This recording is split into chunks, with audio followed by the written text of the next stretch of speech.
Here's a friendly little message before we get into the podcast, which, as I have always reminded you, is now a video podcast. We're on Spotify, Apple, YouTube, and all these other places where you can find podcasts. Please like, subscribe, follow, and comment. Please comment. I would love to start acknowledging the comments in the podcast. We also have an email address, bothered@juliekimcomedy.com.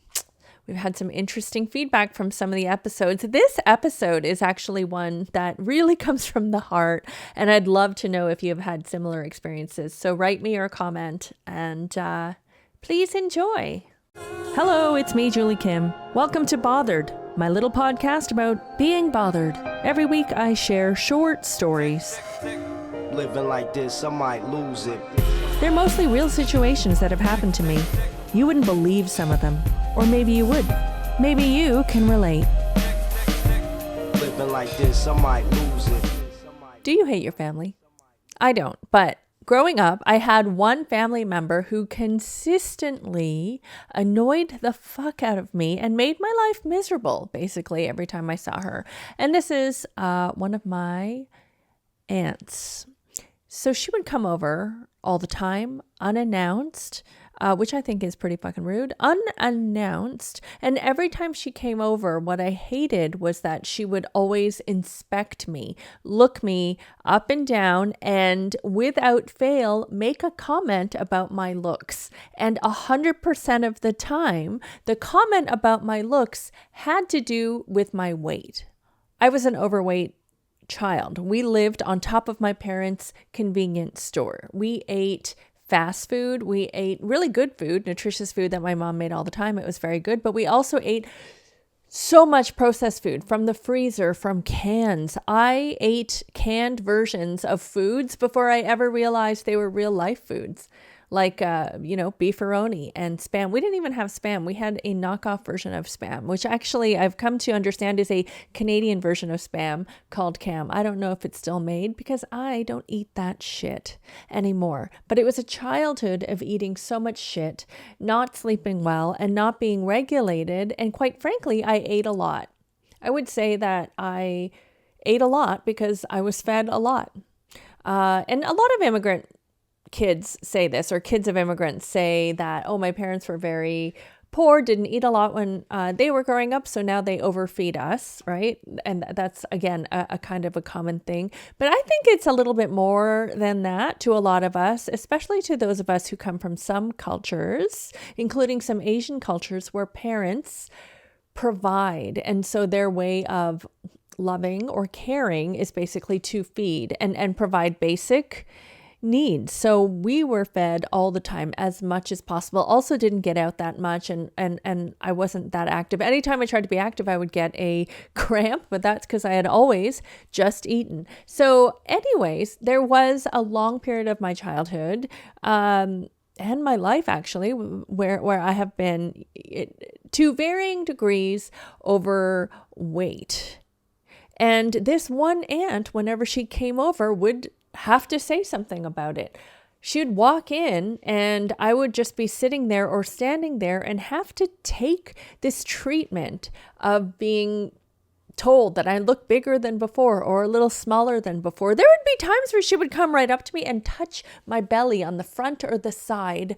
And to be clear, there was no fucking consent. She would just do it and make comments and give unsolicited advice like, you should exercise more. Wow, thanks. You should eat less. Again, just groundbreaking shit. And she would just like give me this advice that she heard somewhere, like drink more lemon water, or you should just move around when you're sitting and watching the TV, which I did not want to do. Actually, I did not want anything to disturb my TV watching. Anyways, she would do this for my whole childhood, and my whole childhood, I fucking hated this so much.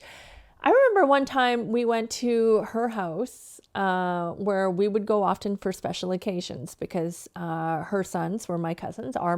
And so we would celebrate birthdays and things together. And one time it was my birthday and somebody had gotten a cake, a chocolate cake. I liked cake. I actually liked all food.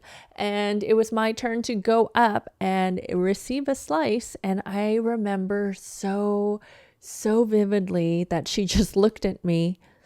She took the plate of cake away and she said, "Oh, why don't you just have some water?" And I found this particularly unfair. I mean, she had kids. My parents never body shamed her kids. My parents actually said nothing to ever criticize her kids. My parents never commented really on my weight. I mean, they were the ones that caused it. But also, I don't recall ever feeling like blatantly criticized or shamed. But the fault that lies with them is that they never stood up for me. They let this happen in front of their eyes. And I remember every time she would say something to me, or her husband would say something to me, they would just like laugh or like uncomfortably laugh, which is nothing. It's the same as doing nothing. They were complicit for my whole childhood, letting these older Korean people just make fun of me about my weight or otherwise comment. And one of the underlying problems is that that's how some of these cultures are, where it's like, oh, they're an older person, we have to respect them. As if respecting someone means allowing them to say whatever the fuck they want to say about you, even if it's like really rude. It is very rude, and even if it is abusive. I would say that that was abuse, and I was a child, so I will call that child abuse. And you can't change my mind about that.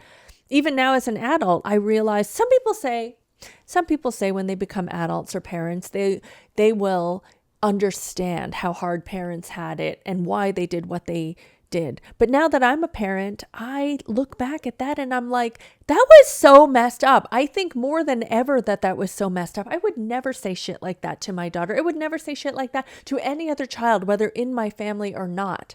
And another thing, this aunt who always commented on my weight and called me fat, she was fat. She was so fat. My whole life, she has been fat. And I would never say anything to her about this, but she would go in on the subject, and I was never allowed to say anything about her weight. She was fat, and she would always wear tight clothes, and I always thought that she looked like a sausage in its casing, but I was never allowed to say that. And that is the problem, I think. You just have to take it. You have to just like let these older people say whatever they want to you, even if it ruins your childhood and your sense of self-esteem. You know what happened to me anytime anybody commented on my weight? I would just eat more because I would get sad, or I'd be like, well, might as well just keep eating since I'm so disgusting. Her husband was just a little guy. He was not fat. He was the opposite of fat. He looked like a little rat, but I couldn't go and say that to him, could I? He's dead now, but I can't say that. I would never say that to a person, but I really wanted to say that. Ugh. My parents would also allow other older Korean people, whether in our family or not, just to say shit to me and my siblings. They would never stand up to them in this, I guess, hierarchical world that they've got, where if someone's older, then they can just say whatever the hell they want. We would go to like Koreatown in Toronto, and I didn't speak Korean. It was the first language that I ever learned because my parents were new to the country when I was born. And then when I started going to school, I unlearned it. And forever they would blame me for that.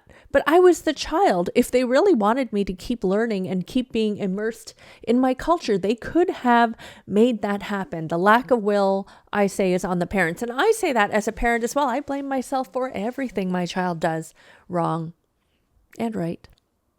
And there's a lot of both. But what I mean to say is, it is messed up. They would just allow these old Korean people to be like, oh, you don't speak Korean, you're bad. What's wrong with you? And they would just let these strangers chastise me as they just stood there and laughed uncomfortably, which again, I honestly see as a huge betrayal. And I get it. I get the factors. I get the expectations that are ingrained in the culture or whatever. But at the end of the day, it is abuse. And they were just complicit in letting these other people bully me. People love to say, oh, Asian people are so resilient. I do have a theory that a lot of us are resilient because we were treated like shit as children. We were just like berated. Like, it's one thing to be an Asian kid and not come from a family where your parents explicitly support you or say I love you or hug you. Even the absence of that is not great. Although, like, I get it. Where your people meet you where they're at, and they have gone through some shit. So I get that. Sometimes I wonder, and this is completely unscientific, but people talk about the lack, the dearth of Asian people in senior management positions and leadership positions. Well, if a lot of us were raised to just take it like abuse and bad treatment from older people or anybody who was like an authority. Like my parents told me to never talk back to anyone, whether it was a boss or a teacher. They having no idea what things are actually like in the world or school or the working world. Just take it, be quiet, and don't talk back. And that's exactly how I was raised to be with these people who quite literally abused me in my own home. They would just come over and bring snacks and call me fat. I hated every time they came over. I hated every time that we went there. And I hated that everybody would always gaslight me. They'd make excuses that are the weakest excuses. They'd be like, oh, that's just how Korean people are. Oh yeah? Is that how Korean people are? Then I fucking hate Korean people. Maybe that had to do with the fact that I rejected my culture really early on because every Korean person that walked into my home was fucking rude to me. And then this like system where if you're younger and there's an older person, you have to respect them and let them say whatever they want to you. And then when they get older, you're supposed to like take care of them and respect them. And she's supposed to bow to them. I'm not bowing to people who like fucking called me fat.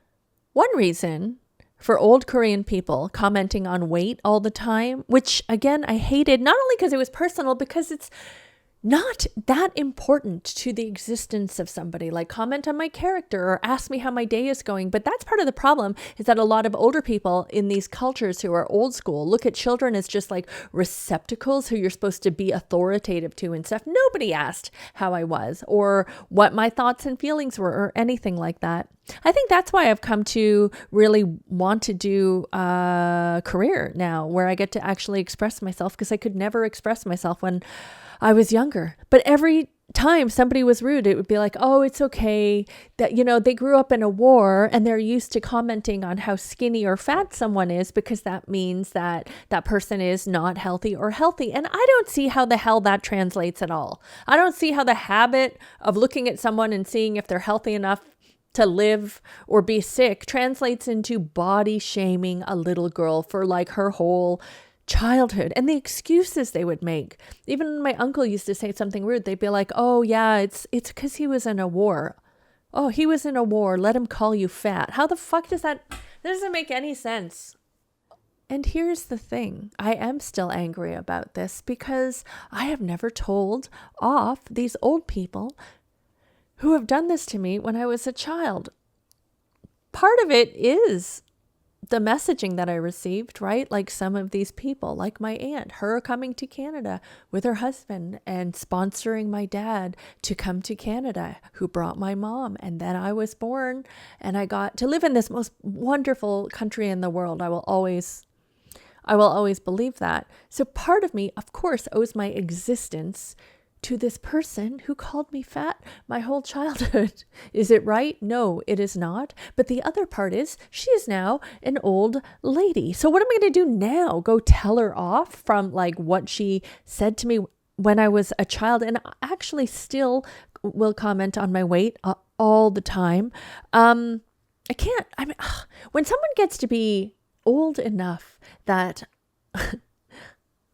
you might be talking to them for the last time ever, you don't want to like bring up that conversation and say, hey, remember that a long time ago? Well, fuck you. Like, I can't fucking do that. And also, she is lucid. I mean, it's one thing to tell off an old relative for something you really want to get off your chest if they're not lucid. And then, you know, if she had dementia, then fine. Like, I could maybe say it and then I got it out.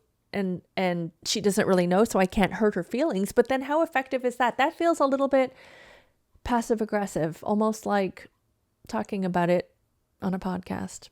What would I say to this lady if I was to say something? And may I say that over the years, of course, we all change. And this person has actually become someone I really like in my family. She's a lot more chill. And a lot of people, a lot of our parents, especially immigrant parents, it is an understatement to say they have gone through some shit, right? And everybody changes. She's a lot more chill now. She does still comment on my body. If she ever does it to my daughter, I still probably won't say anything. But my daughter actually really likes her because she is the como that gives her $100 every time she sees her. And my daughter, being so small, is like, $100? I'm a millionaire. I know that doesn't add up. So yeah, good vibes now, but still, I really resent that ever happened. Have I done things to other people that they resent? Of course I have, but I find that this is particularly damaging. I have always struggled with my weight for many reasons that one day I might unpack if I ever get the time to go to therapy or like do a master class or like watch a lot of TikToks in a row, like in a series. But for now, I'm happy with where I'm at. I believe wholeheartedly that body shaming and just like talking about someone else's weight is a horrible thing to do. And so how would I ever resolve this? I don't know if I would resolve this. I probably wouldn't. Probably the next time I see her, I'll just be like, can I have $100? Thanks for listening or watching.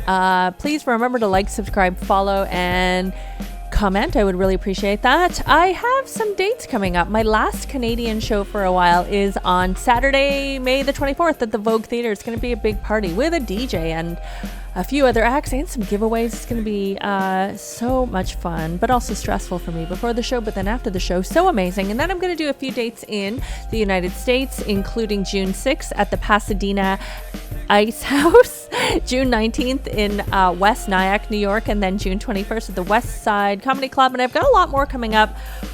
I can't talk about them yet, but I will announce them soon. I'd just like to say thank you so much for listening. Remember to write in if you want to. bothered@juliekimcomedy.com. And have a nice day.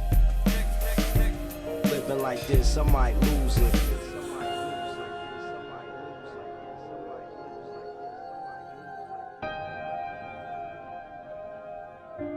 Living like this, I might lose it.